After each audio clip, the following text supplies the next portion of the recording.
Hello friends, welcome to Usha's హుషారు. అందరూ ఎలా ఉన్నారు? నేను బాగున్నానండి. ఈరోజు మనం చేసుకోబోతున్నాం పుల్ల చక్రాలు. పుల్ల పెరుగుతో చేసుకుంటాం కాబట్టి పుల్ల చక్రాలు అంటారు. చల్ల చక్రాలను కూడా కొంతమంది అంటారు.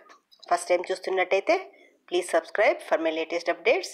పక్కన ఉన్న బెల్ ఐకాన్ని క్లిక్ చేయండి. నచ్చితే కనుక please share with your family and friends. ఇంకా రెసిపీలోకి వెళ్ళిపోదామా?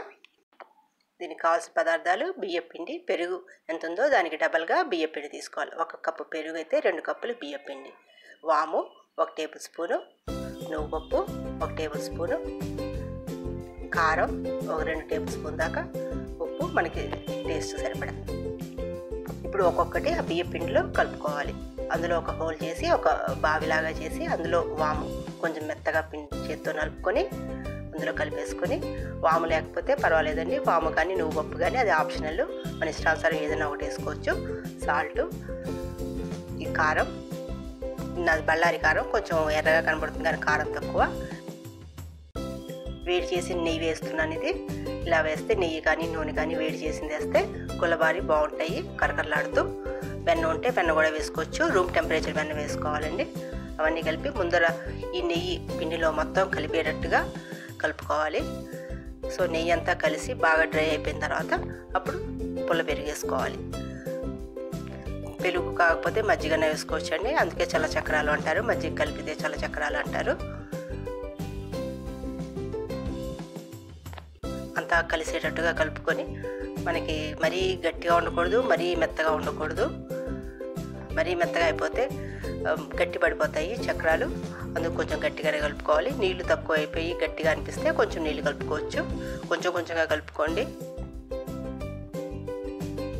అంతా కలుపుకుంటూ ఒక గట్టి ముద్ద వచ్చేలాగా కలుపుకోవాలి.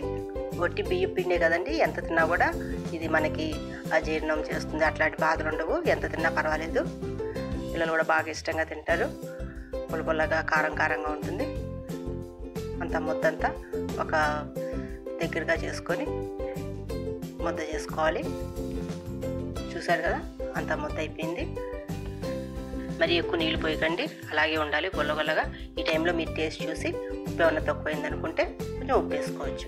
ఇంకా చిన్న చిన్న బాల్స్ చేసుకొని మనం చక్రాల గిద్దలో వేసేసుకుందాం. చక్రాల గిద్దలో చాలా వెరైటీస్ ఉంటాయి. నేను ఇక్కడ స్టీల్ది వాడుతున్నాను, ప్రెస్సింగ్ది వాడుతున్నాను. చూసారా, సన్నటి హోల్స్ది ఎక్కువ ఉన్నది వాడుతున్నాను. సన్న హోల్స్ది అయితే మనకి తొందరగా ఫ్రై అయిపోతాయి, సన్నగా ఉంటాయి. ఆయిల్ వేడి చూసుకోండి. అలా వేసిన వెంటనే అది ఫ్రై అయితే కరెక్ట్ టెంపరేచర్ ఉన్నట్టు ఇంకో మీడియంలో పెట్టుకొని వేసేసుకుందాం. సెగ కొట్టకుండా ఉంటుంది మీడియంలో ఉంటే. అట్లా పూర్తిగా ఒక తిప్పేసిన తర్వాత మీడియంలో అలాగే ఉంచి కొంచెం ఫ్రై చేసుకుంటూ ఉండండి, కలర్ చేంజ్ అయ్యేదాకా. సన్ఫ్లవర్ ఆయిల్ కానీ వేరుశనగ నూనె కానీ ఏదైనా వాడచ్చు. డాల్డా కూడా వాడచ్చు, కానీ డాల్డా హెల్త్ మంచిది కాదు కాబట్టి మనం నూనె వాడుతున్నాము. ఎక్కువ రోజు నిల్వ ఉంటే నూనె అయితే వాసన వస్తుంది, డాల్డా అయితే వాసన రాదు, కానీ హెల్త్కి మంచిది కాదు. ఇలా 2 సైడ్లు తిప్పుకొని కలర్ బాగా వచ్చిన తర్వాత తీసేసుకుందాము. అట్లాగే మళ్ళీ రెండో వాయి వేసేటప్పుడు కూడా నూనె మళ్ళీ వేడెక్కిందో లేదో చూసుకోవాలి. వాయికి మధ్యలో నూనె వేడెక్కిన తర్వాత వేసుకోవాలి. నూనె వేడెక్కకుండా వేసుకుంటే నూనె పీల్చేస్తాయి, మళ్ళీ కరకరలాడవు, సరిగ్గా గొల్లనివ్వవు. అందుకని నూనె టెంపరేచర్ కరెక్ట్గా ఉండాలి. తర్వాత మీడియంలో దగ్గరుండి ఫ్రై చేసుకుంటూ తిప్పుకుంటూ ఉండాలి. కొంచెం ఫ్రై అయ్యేదాకా తిప్పకుండా ఉండండి, లేకపోతే అది ముక్కలు అయిపోతాయి.